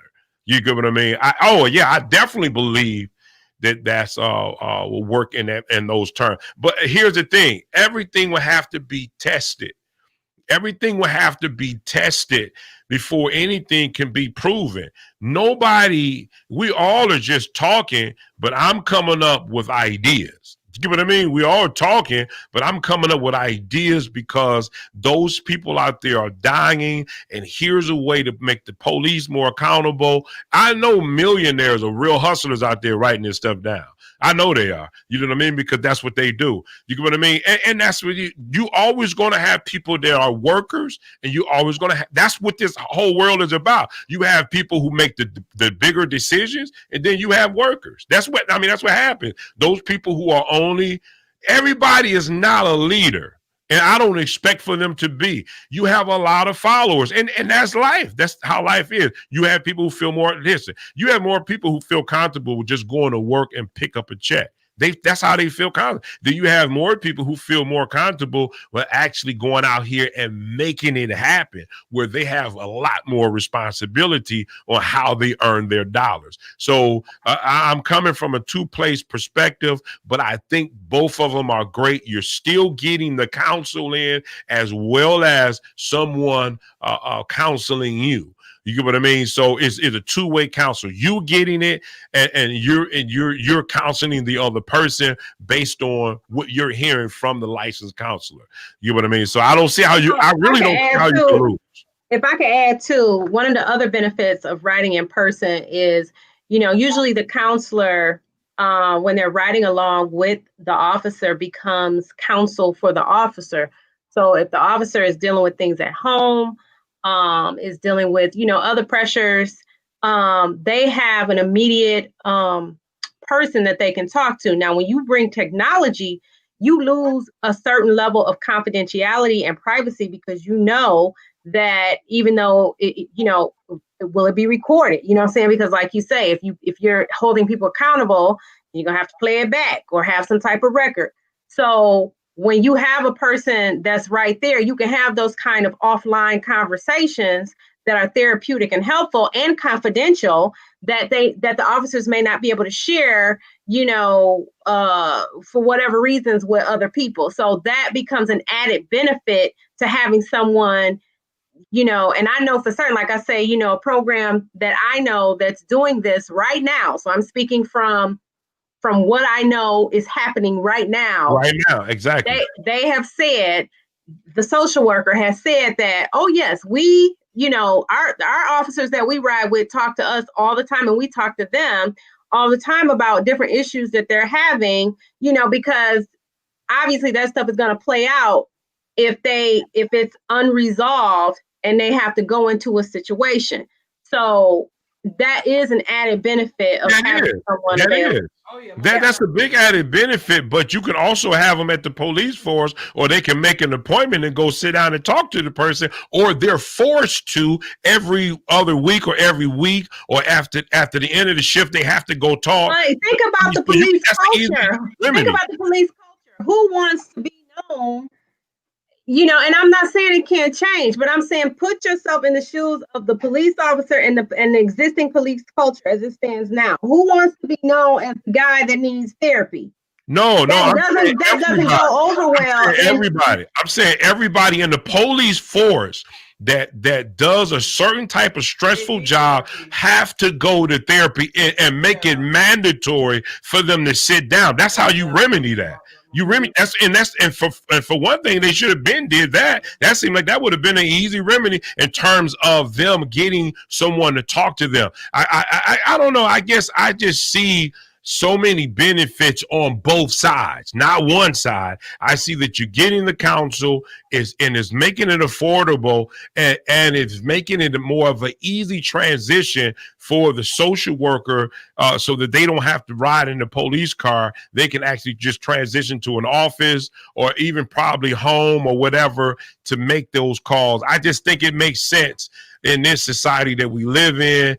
And I don't believe that it makes much of a big deal as them being personal sitting there, as well as electronics. But even at the same time, the only thing that I feel a little discomfort with, and I might not even listen to the counsel if I know you've been riding with this officer, and like you said, you've built a relationship. Just talking to them on those levels, that can be a danger, because guess what? You're going to start favoring somebody.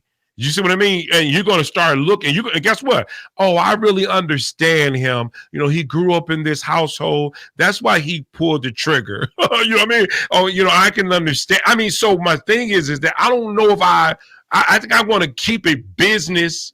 I want to keep it more independent where I don't know you and I'm not here to know you. I'm here to help you resolve you or somebody coming home from dying. So what you do after that is you go into the office and there's mandatory counseling for those who they have to go. They in fact, they don't even they can't even report if they didn't go that week. You see what I mean? So, I mean, I don't know. I mean, it is what it is, but we'll see what happens. I'm talking to those who want to make some money. Hey, get out there. Here's an idea. And if you have what it takes, go ahead and collect your money because you definitely will get it on or create it. Write a proposal and go to the police force. Go to the mayor's office. Listen, anybody who's running an election, if they pick this theory up, right away, they're going to be like, oh, that sounds like listen. Somebody should take. I wish I had the money because I definitely would. I would have been did it. If I had the money, that I would have been done it. You know what I mean? So, but we can go to the next topic. All right, guys, let's digress a little bit. No? So we're gonna get kind of a little bit into our relationship hour, guys. This was a topic that was really trending on. I actually found it on Facebook because I kind of follow like the Red Table Talk relationship thing, and it's stuff that people have questions about and situations that people are going through. So I kind of dig some information. So basically, in this episode, we'll be discussing a man who is in a relationship and he is not happy. He loves his girlfriend very much. He says she's a sweetheart, very caring, and that she loves him very much as well. They both have shown signs that they are unhappy. They don't talk like they used to or go out to do things together, especially during the pandemic. They've been together for years now, and he feels so alone and miserable in the relationship. They both haven't been showing that they are physically interested anymore. They have sex every blue moon. The man wants to leave, but his lady is already emotionally broken, and he doesn't want to hurt her. So he feels that being stuck in the situation is making him crazy. He said when they do have sex, it's great, but they both just can't get their minds past something that isn't anymore, and he doesn't know what to do. So, guys, what do you guys think? Just kind of on, while y'all being single, because it has said just. I lean towards the relationship king, the relationship fixer. Lovely T not single. Oh. Lovely T is in love. I'm not really going towards I'm single. not. A question. It's just a topic that's out here. It doesn't matter. I think you was meant to say she's not married. No, that's what I. Right. I don't know. Yeah, I don't know what she was saying. Yeah. I'm sorry. No, man. But I think just in general, I actually forget everything that was said. It was a whole lot. But yeah.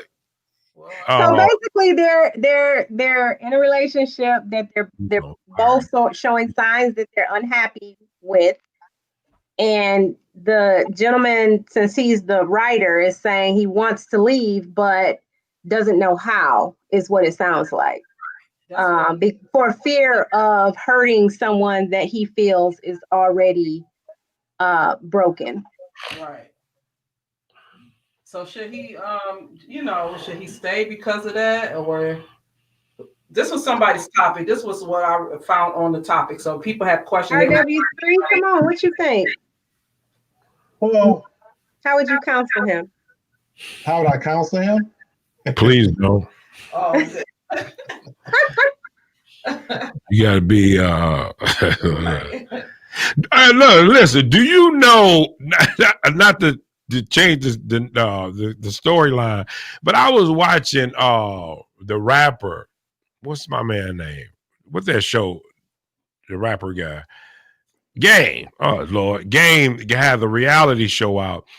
And there was a part in the show where he went to a counselor. And he said him and his girl was talking. He said he really wasn't feeling it, but he was there because she was there.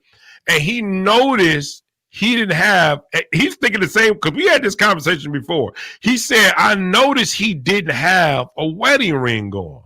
He said, when I seen he didn't have a wedding ring on, he said, go look at the script. He said, right then and there, I was done. He said, I was done. He said, how can you talk to me and you ain't even in the same situation I am? Yeah, it's easy to look in. It's easy to look in. I mean, you know what I mean? I can tell you how to get around the fire. You see what I mean? I can tell you to build a bridge and go across the fire. But if you ain't never walked this close to the heat, how you can't tell me. I feel but at the root of the marriage, I do think that marriage does present definitely another level, a different level. However, at the base of that marriage is a relationship. And so I don't think that one has to be married in order to educate and coach and give people tools on how to have a healthy relationship. Now, there may be some aspects about marriage that the person can't speak to, but again, I do strongly believe that, like I said, within that marriage, the foundation is a relationship that you have with each other. Right. So that's the part that you speak to is the foundational piece. Anybody can help you out. If that's the case, anybody above, I don't like calling people bum. A homeless person can help you out. If that's the case, because somebody can say something to a basic relationship. You know what I mean? But there's a difference between experiencing a relationship than someone speaking on the outside, giving their opinion. And we have talked about this before, and I will say this. I will never smoke crack. Never. I don't know what that's like. That's why they have peers that have gone through that experience and can relate on that level. But I do have something to offer someone who has a crack addiction that is seeking to stay in recovery. I'm sorry. The 12-step program? No, the 12-step program is one modality of treatment, and certainly I encourage people who are struggling with addiction to engage. Somebody who was addicted came up with the program. I guarantee you that. Well, I don't know for a fact, but I'm willing to bet whoever came up with that program had some type of an addiction when they came out. What I'm saying, all I'm saying is that you know. I'm gonna be honest. I think that your life should be really studied. If you try to become any mental health person, your life should be studied, because I don't really believe everybody who's called to mental health is naturally able to do it because of their own personal lifestyle. I don't think that anybody should be a marriage. I think you should be taken through high hell and water to be anybody who can diagnose you because of the look in your personal background to see what type of life. Because I think it's almost hypocritical where sometimes we can give diagnosis, but we live a secret life, or we live some type of life that's contrary to what we already said. So I think you're confused about the concept of counseling. I'm not confused. It's not about I'm the example, so follow me. We're not trying to be Jesus. We're just saying we have a skill set, we have tools, we have RW3 has very charismatic energy to himself. So he's able to engage people. He's able to create a welcoming environment for people to feel comfortable and opening up. And sometimes that's the tool that is needed for a person to come out and process whatever they're going through. Not necessarily that I've gone through what you've gone through, so therefore I can identify. There's certain skill sets that are used in counseling. Like I said, what you're talking about, and it has been shown, so I'm not disagreeing that the lived experience isn't valuable, because it absolutely is. We have peers at almost every program that I run. We have peers because we understand the value of the lived experience and being able to share that. That's right. But there's a different set of skills that can also be helpful that don't require you to have to live through it. We're not agree with saying that. look at us, live our life, learn from what we've gone through. That's not what counseling is about. Well, no. That's what you say counseling not about. That's what those professors say is counseling is not about, who give you a manuscript and tell you to go over and read it and study it because they did research down the line to somebody else, because that's where they get everything from, is through research. So that's what they say. That's what you say. That ain't what I say or other people say. So that, I guess that's a matter of opinion. But my thing is this. All I'm saying is I didn't say that we shouldn't use people. That's not what I said. I said that you should be ran through the rim. I mean, you should be torn apart like you about to go become the president of like you about to go work in the White House. I think that people's background check should be checked, and not for just a criminal record. You know what I mean? Because you got criminals out here who just sold dope. They wasn't murderers. They was just trying to survive. You know, I might have butchered that word, but they might have died out here. But that don't mean that their mentality, they just mean their mentality to mean it was misdirected, and they still hustlers to make money. They just found another way to do it. So, you know, I'm talking about that person who personally have a trashy life. They messy. But yet they can tell somebody else what to do because they know how to follow a manuscript. I'm talking about people whose life has been as though they've been living a record life. They're not perfect people out here, but they said Obama was perfect when they put him in office. They did a background check on him. So I'm quite sure they can do background checks on other people that have that same type of characteristics or lifestyle. And I think you have to know these people's secret lives, because you have a lot of perverts. Hold on, wait a minute, let me say it. You got a lot of perverts. You got a lot of perverts that take advantage of people. They take advantage of women. They get men that take. Look at these school teachers that was having sex with these young kids. And they was taking, and these was women buying these kids gym shoes and all this stuff. They was having sexual activity with them. Now, it was something in their past. I mean, that we probably could have found that was already perverted. So my thing is, you got these old freaks out here. They doing it and they hiding behind a badge. Police. I mean, come on now. So I'm saying it's proven fact that these people's lives need to be, checked as though they were going for a high office to know, are these people sane to give me advice?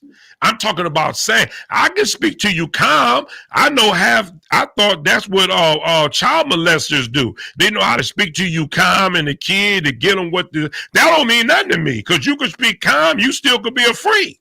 In fact, I'm trying using that skill to try to get that butt. You see what I mean? So that's my thing. So that don't mean that means nothing to me. Before I respond, I'm trying to understand. So your ultimate point about married couple, and I'm trying to understand Tone's point about the counselor and experience and people not being married. I'm trying to understand the overall point before I respond. I just told you my overall point is that in terms of the marriage, I can't say for a fact. But I prefer, like I see, and I see Game said the same thing, and we pull a panel. I'm quite sure a lot of other men would say the same thing. I don't know that for a fact, obviously, but I would prefer someone who is married to counsel me and my wife, because they married. If you don't have a ring on, then why aren't you married? And I'm going to question that depending on how old you are. I'm going to question why aren't you married? And I would want to know why. You see, I would want to know at least why, because to me, I don't know. It's just, now to the other part of it, the statement, I said that they should go through the ringer. In other words, it shouldn't be just a background check if you broke the law. It should be able to go, and you got to show paperwork on life history. And about even the people that you slept with. So to me, I'm talking about deep because you're dealing with people who if you have the skill, and it depending on your mindset, you're trying to persuade them into sexual activity. You're trying to persuade them into to do other things, and you will look creep yourself, whether you're a female or not. You a creep. You just as creepy as he or she is. You just ain't got caught. See, that's my thing. I'm against that. So I think that you need to be took it through the ringer, and just because you got a degree, no, you got to pass some other test, sister or brother. You got to do some other testing. You just can't come in here and think because you got a license, because you know how to read and write and sit down and study, that you finna come in here and talk to these young women who's desperate, or these young men who's going through a hard time, and now you somehow can feed on that and seduce them to do what you want them to do. That's what I'm talking about. So there's a two parts to this. So make sure we get that. Now you can address it. So the first part about in order, and what I do agree is this: in order for the counseling to work with if a married couple, if they're working with someone that's married, or if they're working with someone that's single, whoever's being counseled has to believe that those people can help them for it to work. They have to believe that whoever it is that they're engaging can be effective for them. So like what you just said, Tone, like you said, you couldn't, if someone's not married, you can't even, so of course, I mean, so it wouldn't be effective for you. So let's flip it. Right. So let's flip it. But that's not to say if someone, because that's for you and your preference.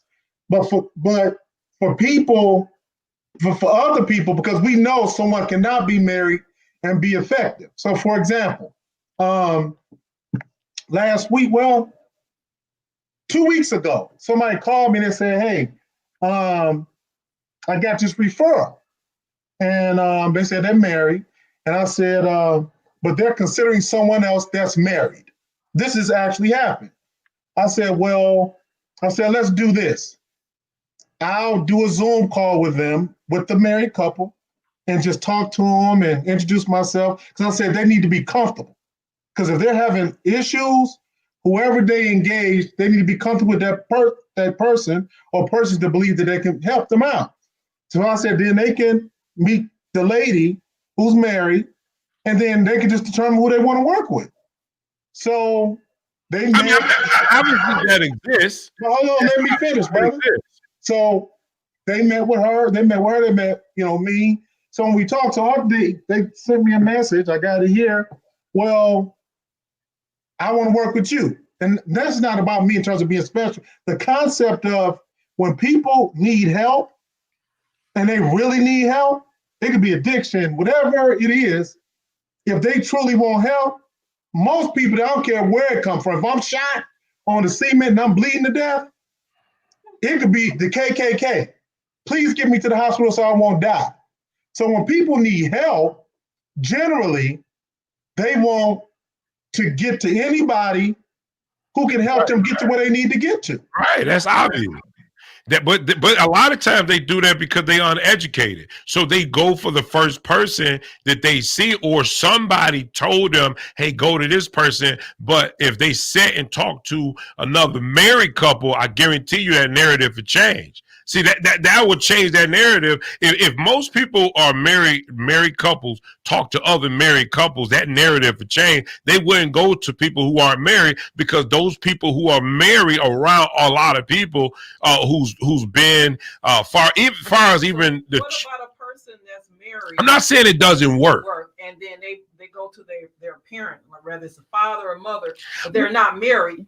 Well, now here's the thing. Now you're talking about I know you as a person, because if my son came to me and my son been this said this way, if his wife came to me and say, hey, your son been swinging on me, you see what I mean? Now, right? And what if I would even marry? I think that's a different scenario because now I'm going to talk to my son because I know him. I know who he is. I know all about him. Well, you know what I'm saying, as far as what I should know, unless he just changed drastically. So maybe I can be a little bit more effective in our conversation. Then, I don't know how much sense that just make, but I guess is that what you're saying? Would a person, yeah. So I don't know. All I'm saying is, yeah, I'm not saying it doesn't work. Obviously, it does work because people are doing it every day. But I think that if people educate themselves, I don't know if that narrative would stay the same. If they a lot of times, like you said, they go to you because they're desperate. They just need a way out until they hear them bull crap words. Again, I can pretty much. If I'm standing on the outside, I can probably help you because I'm standing. Most people, that's when they think they can help you is when they standing on the outside looking in. There's been people who would try to say, you know what's wrong with y'all marriage? Y'all need to do this and this and that. I'm talking about people who aren't counselors. You know what I mean? But it's easy to look in and say what's wrong until you go through it and see what you would do. You see what I mean? So that's all I'm saying. That's all I'm saying. So a person who is married can say, well, I probably understand what you're saying to some degree, or even, okay, yeah, but this came across and this, you know what I mean? So they got a little, I think that you will learn more from a successful marriage. I guess I'll use it that's what I'll say. I believe that you will learn more from a married counselor than you would from a single counselor. I believe personally that your money will go farther in terms of experience and as an additional benefit that this person is married. So I would just if it had to be a person would say I'll make my money if I was to be a marriage counselor as a single person or this person, I wouldn't choose that degree because that degree wouldn't make sense to me because I'm not married. Why would I want to help a married couple? I wouldn't want that degree. That wouldn't make sense to me on a business level or it just wouldn't make sense to me. You know what I mean? But I mean, that's just me. You know what I mean? That's just me. So we got some comments if you're ready. Brenda says, as couples deal with isolation, frustration, it is often hard to figure out why they drifted. It's a good time for this couple to do a deep dive to find out why they disconnected in the first place. He said she is caring lady. What happened? They are still having sex even every blue moon. That means all is not lost. They may want to review what led them to this place. Afterward, they can decide if they are willing to do the work to get their relationship back on track. That's wow. Excellent. Very well put. Also, Eugene said, so before a consumer buys a businessman product, should he know if they pay their bills on time? Tony, you're almost insulting an entire, it says perfection, but I think he meant profession. LOL. That's good. Well, maybe the narrative will change. In fact, I'm going to go even more to say I hope it change. I hope it change. One thing Brother Bouchel don't mind doing is speaking his mind. I'll tell you how I feel in a heartbeat. But my thing is, that's right. I hope it changed too. I hope you come out of being married, and for you people who haven't been living a right life, and you trying to delegate to other people, and you know who you are, you're wrong. Because your life, you can talk it, but you can't live it. So I think that, yeah, you should come out. And there's a lot of you out there. You know who you are. There's a lot of you out there who don't deserve to be in those positions, but yet you are, and your life is not the example. Yeah, that's right. I hope it come out. I hope it changed tremendously so. You know what I mean? So, and this, yeah, I hope it changed, because I guess if I'm coming to you, I'm coming to what I think is going to be the best in my situation. So, yeah, I hope they all come out. And they can call it an insult 5 times over if you want, because that's just how, if you take it that way, that's how I delivered it. I mean, because I'm real about that. You know what I mean? So, you know. Well, with going back to Brenda's comment, I like the fact that she comes from a perspective of hope. And again, in all of our situations, we only have a limited amount of information about what we're discussing. So I go back to him saying he wants to leave, though. You know what I mean? So even though you, like you said, you could take them to a place where they kind of figure out, how did we get here? And is this something we want to work for?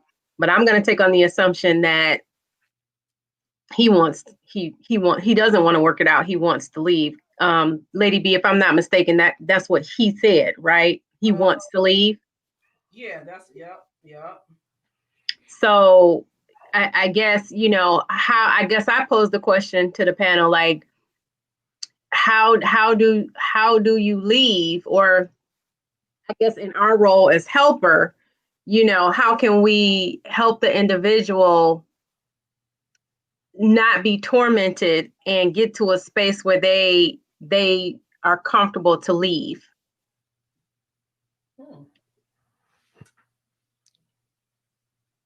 Right. That's what I mean. I guess that the panel is out for anybody to answer. It don't have to be a counselor. It don't have to be anybody. It just, Right. But yeah, most definitely. So if your boy or your girl was like, again, I mean, just think of this as like one of your boys or your girls, they come to you and they're telling you this situation. I mean, they're stuck. They want to leave, but they don't want to hurt this person. So they're just stuck. But they say they so miserable. And, yeah. Well, to me, okay, so to me, I could never go into a world of into the natural world to push out something, because I don't know your full business. All I can know, because you could be telling me something that is not true and what part you played in it, and that, so I can only go spiritual. To me, that, and I think that a person have to find common ground within themselves. They have to deal with them. I will never forget, it was a pastor who, I'm not going to say his name, but he said that he was telling the Lord, he said, Lord, you see how she talked to me? And he said the Lord told him, you just worry about you and I'm going to take care of her. You see what I mean? So I'm not saying you don't need a counselor. I'm not jumping out there. You should get counseling if that's what you feel like you need to get. Obviously you should. But I am saying is that, I think that, spiritually, I will come from that perspective, because that's the only perspective that I know. Give it to him. You have to be able to come to grips with who you are as a person and what's going on with you. Because I'm going to be honest, I've always believed in some cases, not every case, that you have a lot to play in it. And sometimes you need to look at you before you can look at the other person. In some cases, not in an abuse situation or drugs or whatever. Obviously, it's never always, you know what I mean. But I am saying a lot of times you got to look within you as well. So we got to look at each other and be responsible for ourselves and what we need to do to make this thing work, or it won't work. So I guess that's the only thing I can come from in that situation for me. But that's what's going on out here, guys. We spent it on. I think I kind of liked it the first two. I like stuff heated. I like stuff to stay warm. I don't like it to cool down. Like somebody throw some cold water on it.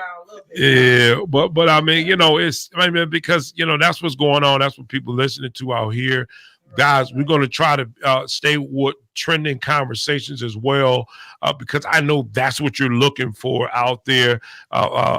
As we know more about this case in Clayton County, we'll let you guys know. We are a podcast. We should be giving out information, helpful information to you. That's could be one of the reasons why you tune in as well, because you're looking for some information. And guys, we want to make sure we're giving it to you, even in that perspective. So, guys, we're ending the podcast. Let me throw this out here real quick, since we talking about the relationship, and we've never done it I don't know if the producer can do it. I'll put it in a private comment. All the listeners, if we talking about this relationship thing, I have a album available. RW3 Love DNA is talking about relationships, love, makeup, breakup. Let's stay together. I know the producer can pull it up on YouTube. If you put RW3 Love DNA, you can get a preview of the entire album. And if you choose to, you can get it from Apple. If you just Google it, RW3 Love DNA, you can purchase some of the songs from the album.